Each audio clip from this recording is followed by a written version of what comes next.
At siyempre, araw ng mga ama, patok ngayon sa YouTube ang mga videos ng mga ama kasama ang kanilang mga anak.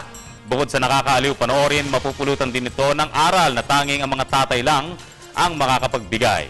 Nagbabalik si Sam Ramirez.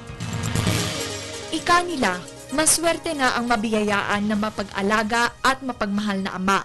Panigurado, may mga alaala tayo ng ating mga tatay na di natin malilimutan. May nakakaiyak at meron din namang nakakatawa. Tulad na lang ng ilan sa mga nakakatuwang videos na ito sa YouTube.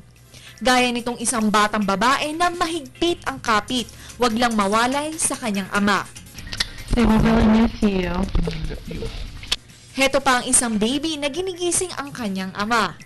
Minsan di maiiwasan na mapagalitan at mapaiyak tayo ng ating mga ama. Tingnan nyo naman ang cute na baby na ito na napaiyak dahil sa ginawa ng kanyang tatay.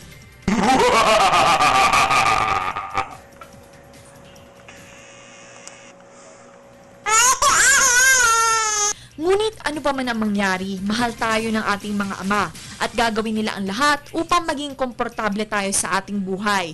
Gaya na lang nitong isang tatay na sinamahan ang kanyang baby na matulog sa loob ng crib. Sa ating pagtanda, sana ay di natin malimutan ang mga sandaling kasama natin ng ating mga tatay, mga sakripisyong ginawa nila para sa pamilya. Dahil gaya ng mga alaala, may isip mo ang mga ito at maaalala lang ang mga naramdaman mo.